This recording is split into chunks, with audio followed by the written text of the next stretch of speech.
Hello students, आइए पढ़ते हैं आरो गद्य खंड के पाठ रजनी, जिसकी लेखिका मन्नू भंडारी जी हैं।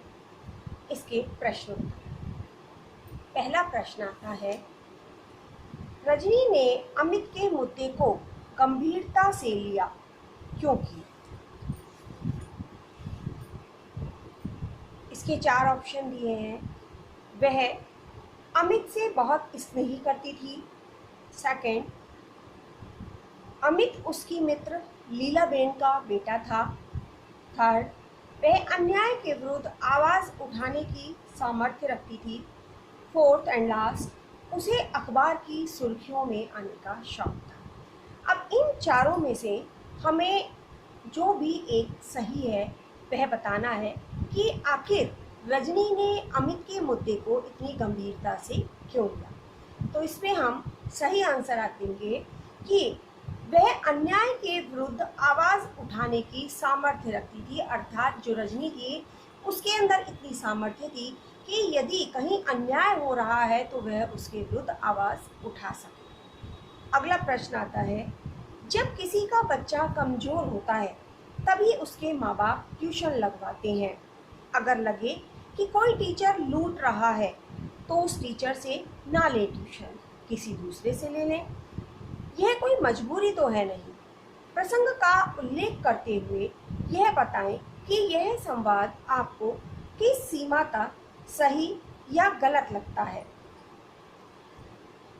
लेखिका कहती हैं कि जब इस पाठ की या कहानी की जो नायिका है रजनी, वह अमित का मुद्दा लेकर स्कूल के हेडमास्टर के पास जाती है, तो हेडमास्टर रजनी की बात पर ध्यान देने की बजाय ये कह देते हैं कि यह अध्यापक और छात्रों के बीच का मामला है।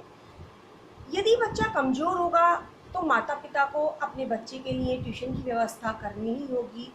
लेकिन इतने के बाद भी यदि ऐसा लगता है कि कोई छात्र किसी भी अध्यापक से परेशान हो रहा है या कोई अध्यापक उस छात्र को परेशान कर रहा है, तो वह उससे ट्यूशन ना ले, किसी अन्य व्यक्ति से ट्यूशन ले ले।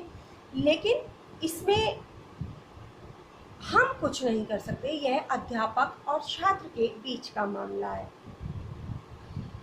वास्तव में स्थिति यह थी कि हेडमास्टर समस्या का समाधान नहीं ढूंढ पा रहे थे, बल्कि वह उस बात को टालने की कोशिश कर रहे थे। वह इस वाक्य को कहकर कि यह हमारे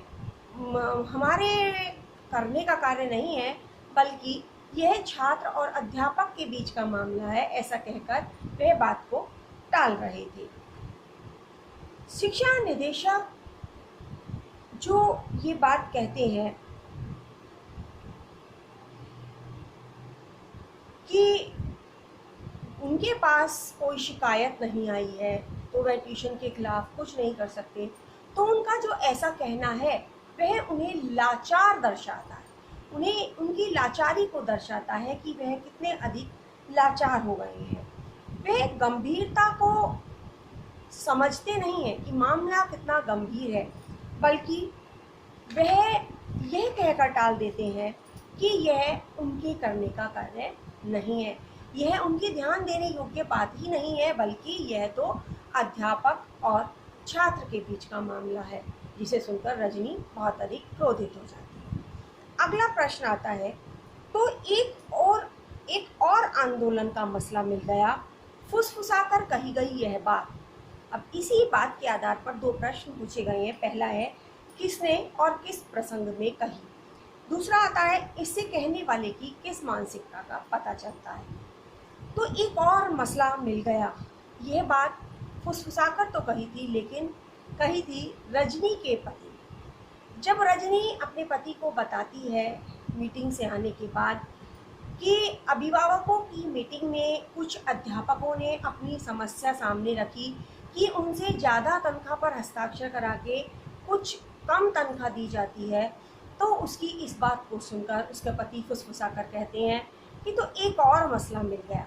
अर्थात उन्हें रजनी के स्वभाव के बारे में पता था और उन्हें ऐसा लगता है कि अब रजनी इस मुद्दे को हल करने के बाद नया मुद्दा अध्यापकों का लेकर खड़ी न हो जाए, इसलिए उन्होंने ऐसा कहा। दूसरा था कि इससे कहने वाले की किस मानसिकता का पता चलता है। ये बात कही तो रजनी के पति ने थी, लेकिन उनका इस तरह कहना इस बात को दर्शाता है कि वह इस तरह के या इस स्वभाव के व्यक्ति हैं जो सिर्फ अपने आप से ही मतलब रखते हैं। रजनी अपने या आसपास के लोगों के विरुद्ध आवाज़ उठाने वाली महिला है, तो दूसरी ओर उसके पति सिर्फ अपने और अपने से संबंधित अपने परिवार के व्यक्तियों के लिए जीने वाले व्यक्ति हैं। उनकी खुद को दूसरों के मामलों से बचाने वाली मानसिकता का पता चलता है। उससे पता चलता है कि वह किसी दूसरे के किसी भी मामले में उलझना नहीं चाहते और सिर्फ अपने आप सुकून से अपनी ज़िंदगी जीना चाहते हैं। अगला प्रश्न आता है, रजनी धारावाहिक की इस कड़ी की समस्या क्या है? क्या होता अगर?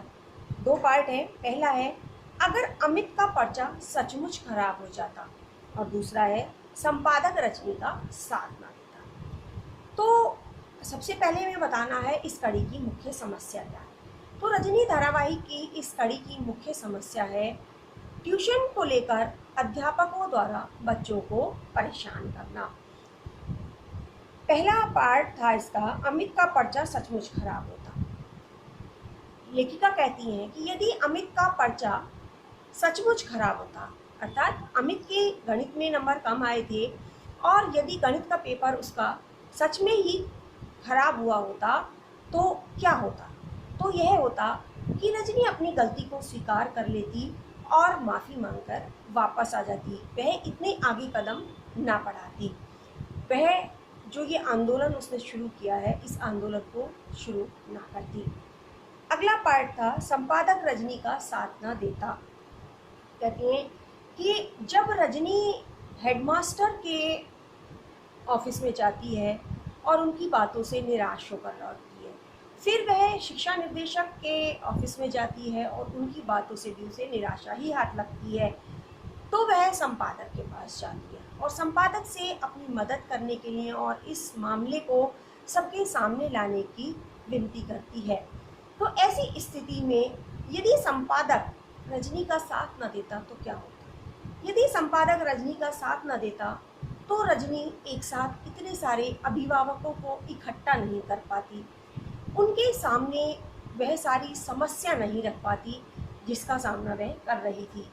वह थी अमित को नंबर कम मिलना। साथ ही रजनी की बात को सुनकर जो अन्य अभिभावकों ने अपनी अपनी समस्याएं, परेशानियां सामने रखी, वह भी नहीं रख पाते। और दूसरा यह था कि उन अभिभावकों की मीटिंग में सबकी समस्याएं रखने के दौरान जिस तरह कुछ अध्यापकों ने सामने आकर अपनी समस्या सामने रखी, वह भी किसी के सामने नहीं आती और ना ही इतनी जल्दी बोर्ड कोई ऐसा नियम बनाता जिसके आधार पर सबकी समस्याओं का समाधान हो सके। बोर्ड को यह पता ही नहीं चलता कि किस तरह बच्चों को परेशान किया जा रहा है, बच्चों का शोषण हो रहा है और बच्चे किस तरह अध्यापकों के द्वारा परेशान किए जा रहे हैं। संपादक ने रजनी का साथ दिया तो यह सारी बातें स्पष्ट रूप से सबके सामने आईं और बोर्ड के द्वारा नियम बनाए गए।